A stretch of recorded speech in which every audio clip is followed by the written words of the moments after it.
Whilst attending a conference in Las Vegas, noted UFO researcher Stan Hernandez was approached by a forlorn-looking individual who had a tragic and harrowing story to tell. The man was a long-haul trucker who had recently lost his wife, an incident which had left behind a disturbing mystery regarding the events that led to her death.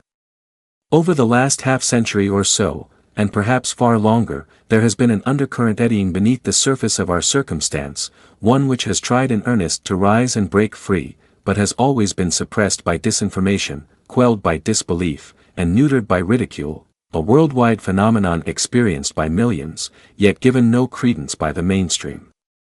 It all began with a story back in 1961, a story told by a middle-aged couple about how their late-night car journey was interrupted and how they had been taken away against their will. Soon, other stories began to emerge, told by those emboldened by this couple's bravery in approaching the press, stories of torment, stories of indescribable horror, stories of small creatures with huge, terrifying black eyes that visit you late in the night and take you away. We are, of course, referring to the alleged phenomenon that is alien abduction. We have covered some of these cases in this series before, and there are others yet to be presented, some of which have become well known throughout history and have set the template for modern abduction cases. That said, credible accounts of this phenomenon are hard to come by, as the waters are often muddied by the stigma that surrounds these supposed encounters. It is no wonder that so many people choose not to talk about their experiences, either through fear of being labeled a kook, or the apprehension of having to relive their horrifying memories. In spite of these setbacks, some ufologists do their utmost to reach out to victims of these frightening encounters, at times offering them solace and support, and even contact with other individuals with similar stories to share. Some will go to unconventional lengths to distribute these stories to the wider public, in the hopes of not only raising awareness, but to issue a warning that something disturbing may be happening in the background, to which we are completely oblivious.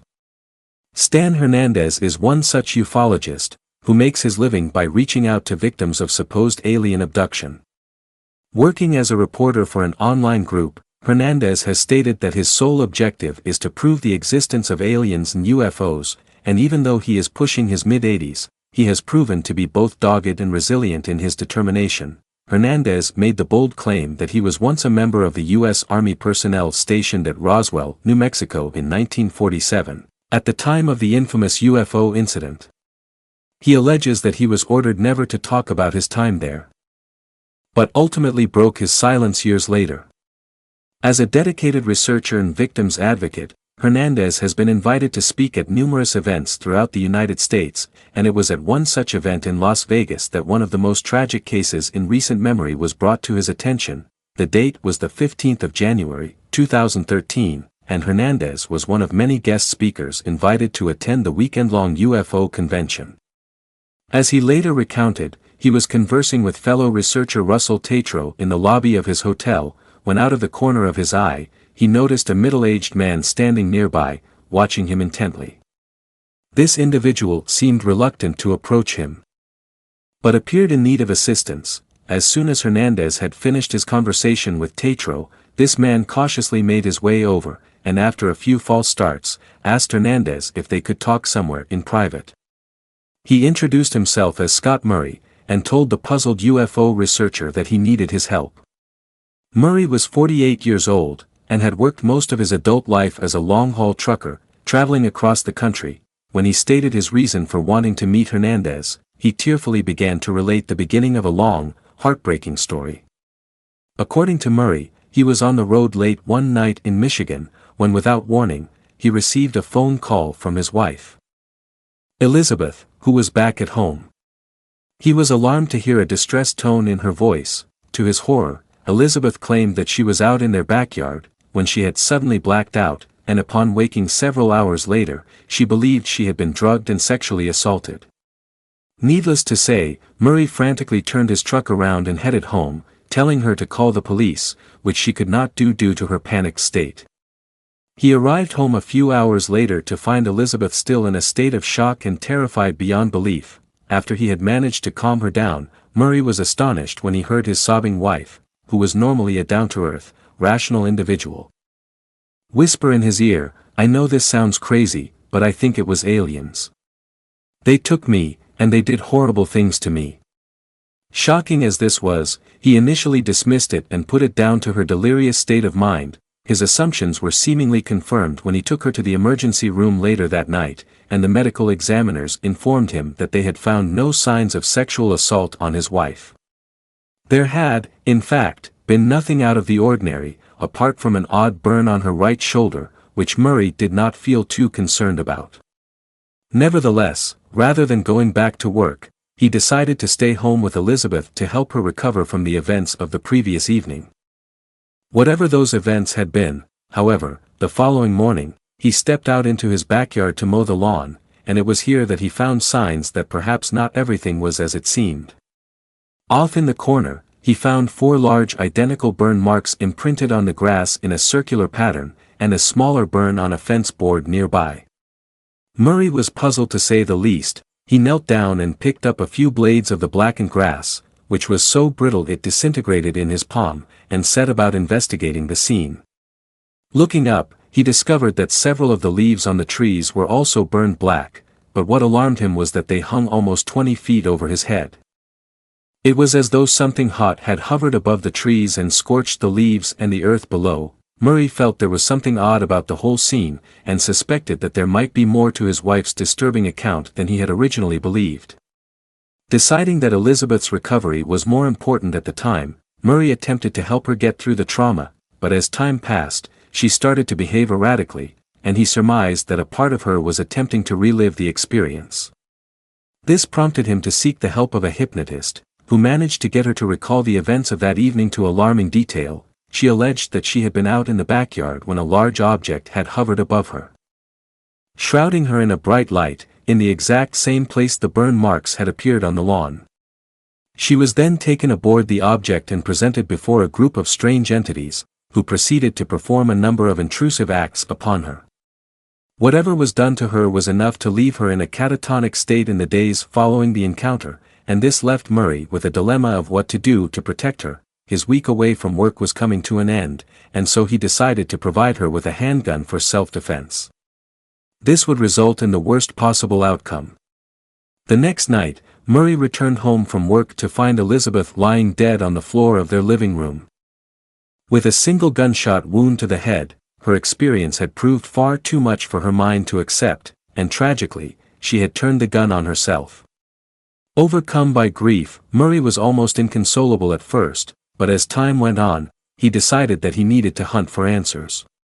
He proceeded to collect several samples of the and then set about finding a specialist who could study them. Spurred on by his desire to prove his wife's story, Murray took these samples to a nearby college and left them with the head researcher, who, after reviewing the blades of grass, contacted Murray to tell him that there were trace amounts of radiation found in the samples.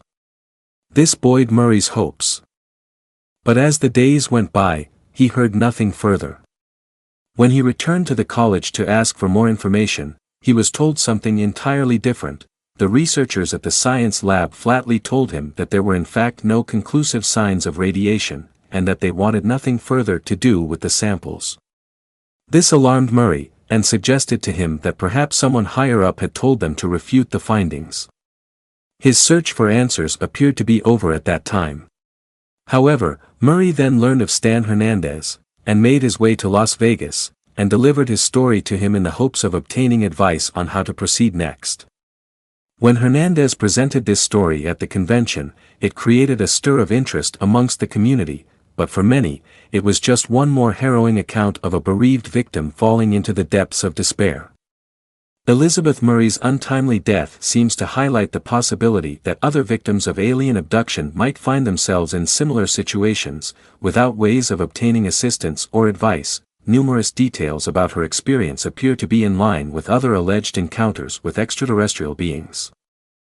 Based on the tale Hernandez recorded, it can be surmised that Elizabeth may have been taken aboard a craft of some kind and experimented upon.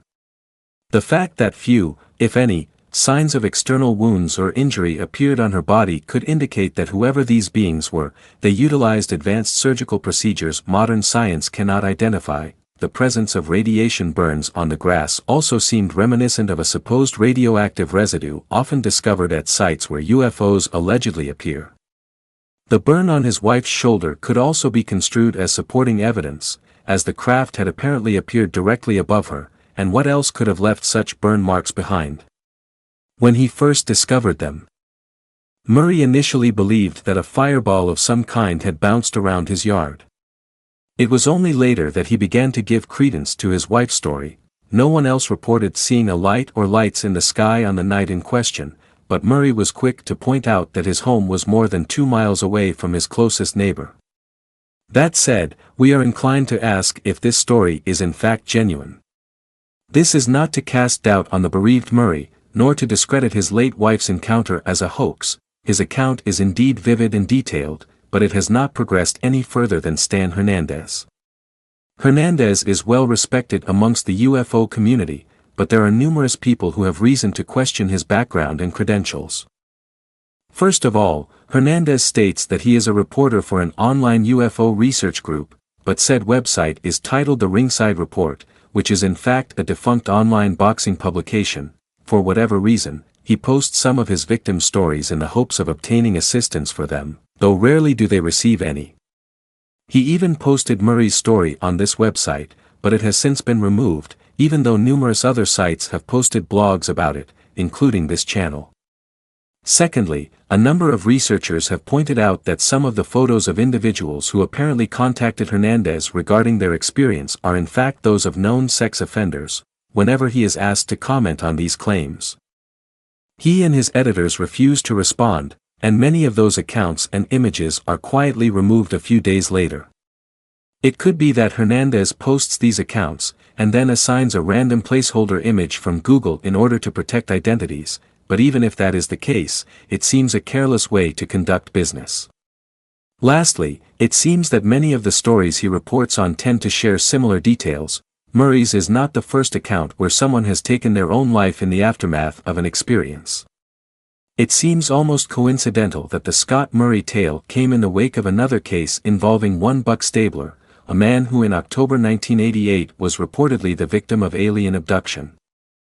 When he first took his story to the media, he faced endless amounts of ridicule and derision, some of which almost ruined his life. He was able to reach out to Hernandez in September 2012 for an interview, in which he claimed the experience had left him severely depressed and traumatized.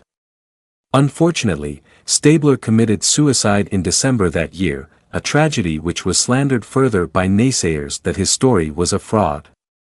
Hernandez himself explains this by saying that there is a determined effort by authorities to shut him down, that his website is regularly hacked, and fake stories and images are uploaded to discredit him and spread disinformation. Whether or not his credibility is a factor in this investigation. What has seemed to be most detrimental to the case is the lack of activity since its presentation. Missing details, such as the fact that there is no set timeline, only serve to denigrate this story further. Neither Murray nor Hernandez made any mention of just when and where these events took place. The college that Murray supposedly submitted his samples to has also never been named, and there has never been any evidence to suggest those samples even existed. There is just so little evidence to either refute or confirm this story, which is not to say that it is not genuine, but the lack of proof is a concern. For all we know, there may well have been a woman named Elizabeth Murray, who was indeed abducted by extraterrestrial beings, experimented upon, and who then committed suicide out of despair, and for all we know, her grief-stricken husband may indeed have sought advice on the strange burn marks he found in his backyard, only to meet a dead end and find little to no answers to explain what happened. But regrettably, we do not have anything else to go on, and in the aftermath of such a story, we are left with more questions than answers. It is never easy to answer those questions when they relate to supposed alien abduction. The evidence is nearly always anecdotal, and just as easy to fabricate as it is hard to disprove. If this story is bogus, then it is a real shame and an insult to other people who truly believe they have experienced something so life-changing. On the other hand, if this story is true, 5 years have passed since Elizabeth Murray took her own life. Going by the date Hernandez first presented this story, we can only hope that Scott finds, or has found, the answers he is looking for, and that he can continue to honor the memory of his beloved wife until they meet again.